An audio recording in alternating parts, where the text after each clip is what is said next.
Thank you, Mr. Chairman. Ms. Miller, Ambassador Crocker, thank you very, very much for your service for our country. I want to talk about the very beginning of our decision to go into Afghanistan and what we might have learned or done differently. But I can't move on to that without acknowledging the fact that we have, in many respects, been showered with shame in the way we left.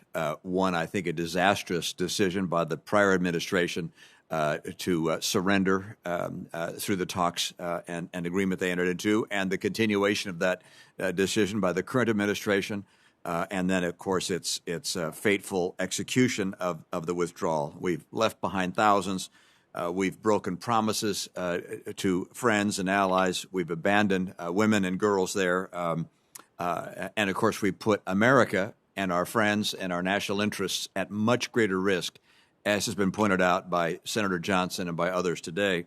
And by the way, I just note that when there's a poll that says that most Americans want to leave Afghanistan, I wish that political people would say, let's point out to the American people, do you really want to leave if there's going to be abandonment of our principles, abandonment of girls, and a degradation of our national security? That, I think, might lead to a different poll answer, but that's obviously a different point. I want to turn to the question of what we could have done at the beginning. Given the fact that we were attacked on 9/11, that the Taliban was responsible for al-Qaeda having a base of operations in their country, looking back, what should we have done instead? What could we have done instead? I mean, I remember I was in Afghanistan, actually, as Ambassador Crocker was there, and my wife said, are you getting used to the, 10.5-hour time change difference? And I said, no, it's the 1,000 years time change difference that I'm finding hard to get used to. It struck me that our mission went from a one of securing America from potential future attack to trying to build a democratic-styled country, and that was just a bridge far too far. So, Ms. Miller, perhaps you could begin with just what might we have done differently? Was it the expansion of mission that was the greatest error? And likewise, Ambassador Crocker would very much value your opinion on that topic. So, in the alternative history, I think what you could imagine is that instead of deciding, as the Bush administration did, that it had to make an example of the Taliban to other would-be harborers of terrorist groups around the world, that instead it made the decision to violate Afghan sovereignty, chase the al-Qaeda perpetrators, and punish the al-Qaeda perpetrators, and essentially ignore the Taliban, or perhaps inflict some punishment on them, but not to the point of overthrowing them.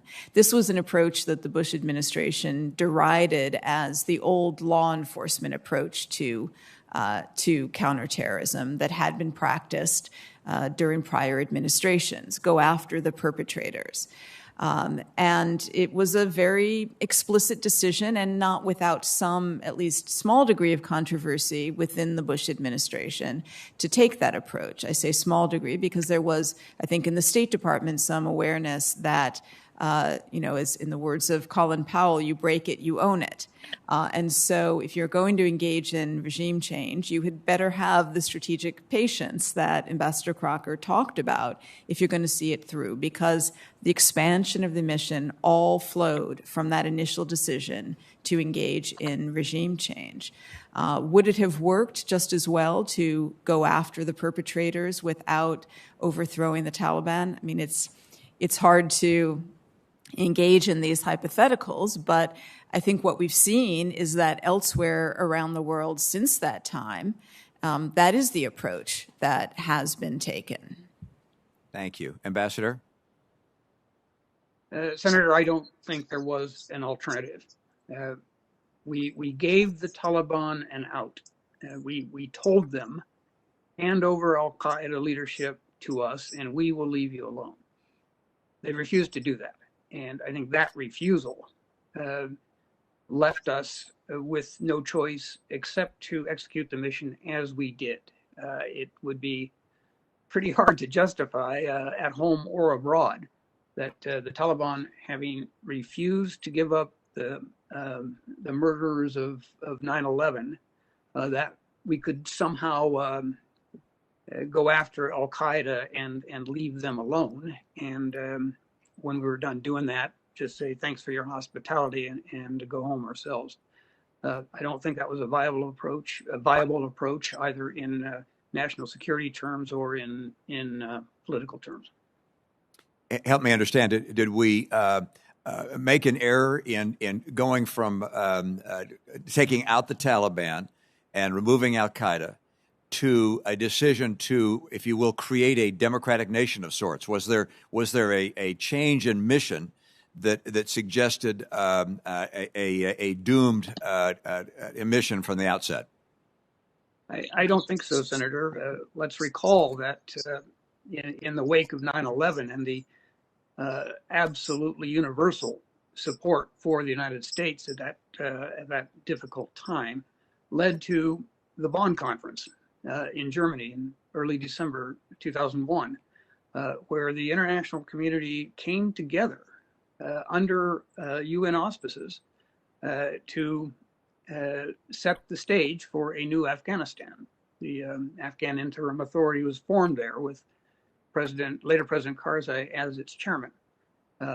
I don't think it would have been possible or conceivable for us to say, we don't want to do that. We're just going to go after the bad guys. Forget all the rest of this stuff. To me, that exists in some realm of science fiction, frankly. Thank you, Mr. Chairman. Thank you. Senator Murphy. Thank you very much.